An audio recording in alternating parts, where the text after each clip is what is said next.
Welcome to the League of Nerds comic book segment number 18. I'm John Cooney, here to talk to you about comics released June 6th, 2012. It's a big day for comics. I've got a long list to go over, so I want to get to it right away. From DC, probably the most talked about book that's out this week is going to be Before Watchmen, Minutemen, number 1. The internet exploded when DC Comics announced Before Watchmen, an event that comic fans both were hoping for and arguing against for many years. They've created 8 prequel series to the Watchmen, which is, of course, Alan Moore and Dave Gibbons' iconic comic book series from the 1980s. This is the first title, Before Watchmen Minutemen, written and illustrated by Darwin Cook and focusing on the Golden Age team of heroes. Also from DC today, we've got Action Comics number 10. This is the start of the 3-part Action Comics summer event with the new villain Nimrod the Hunter on Superman's trail, and he's killed every living thing he's ever tracked, but he's never killed an alien. Batwing number 10 out today. Batwing fights pirates known as the Jackals as they attempt to smuggle mysterious cargo, and guest starring Batman. Detective Comics number 10. Batman has to defend Wayne Enterprises from espionage and himself from the menace of Hypnotic. Earth 2 number 2. This is a book that's also been getting a lot of attention. Mr. Terrific Michael Holt lands on Earth 2, and don't miss the origin of Earth 2 Flash and the first time he uses his powers. Justice League International number 10, picking up where last month's Firestorm number 9 left off. The JLI face off against the Burners. And World's Finest number 2, George Perez doing the artwork on this cover. We learn about what our heroes Huntress and Power Girl have been doing since they arrived here 5 years ago from Earth 2. For Marvel this week, we've got Avengers Academy number 31, which is another Avengers vs. X-Men tie-in.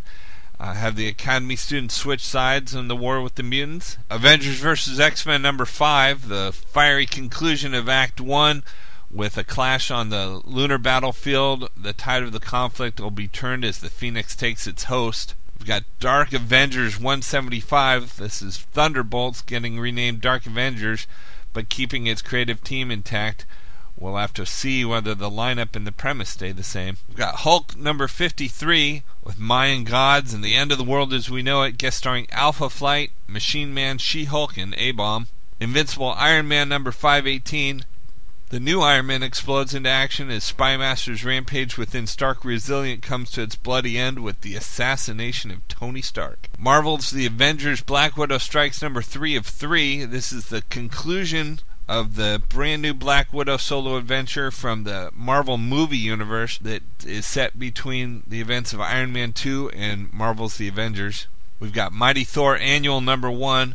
Thor is caught in a war of eons between two cosmic entities. Can even Galactus and the Silver Surfer tip the balance? We've got Ultimate Comics Spider-Man number 11, with Spider-Man teaming up with the Prowler. But wait, isn't he a bad guy? We've got Uncanny X-Men number 13, another Avengers vs. X-Men tie-in. Hope is on the run for her life, but can she outrun Destiny? And what has Mr. Sinister been up to since Uncanny X-Men number 3? And finally from Marvel, we've got X-Factor number 237. Banshee is suspected of murder and sets out to clear her name, and Madrox investigates a suicide case that isn't what it initially seems. From Image Comics this week, we've got Morning Glories number 19. Hopefully this time they will conclude the PE storyline. We've got Thief of Thieves number 5 by Robert Kirkman. Conrad Paulson, also known as Redman, is making his final moves for his pending heist, and the FBI may have enough on his past to be one step ahead of him. And also from Image Comics this week, Spawn number 220, celebrating Spawn's 20th anniversary with this special landmark issue. The events woven within the complex fabric of Spawn's rich mythology will begin to take shape, and what happens from this point forward has been 20 years in the making. And we also have special alternate covers with the Savage Dragon and a Youngblood tribute cover. From IDW this week, we've got Trio number 2 by John Byrne, both written and drawn by John Byrne, with the opponent named Nautilus, who wants to lay waste to all of the surface world. And from Valiant this week, we've got Harbinger number 1. already nostalgic with Spawn's 20th anniversary. This is also nostalgic with the relaunch of Valiant. The return of the Valiant universe continues as the first superhero legend of the modern age is reborn. Toyo Harada is a wealthy businessman, a respected philanthropist, and the most powerful Harbinger of all, or so he thought. Also from Valiant, Exo Manowar number 2, held captive by an alien species known as the Vine, Eric must survive the brutal pens of the massive ship if he has any chance to return to Rome and free his family. Joining forces with other prisoners, he devises a scheme to get his hands on the only weapon that can free him, the Exo Manowar armor.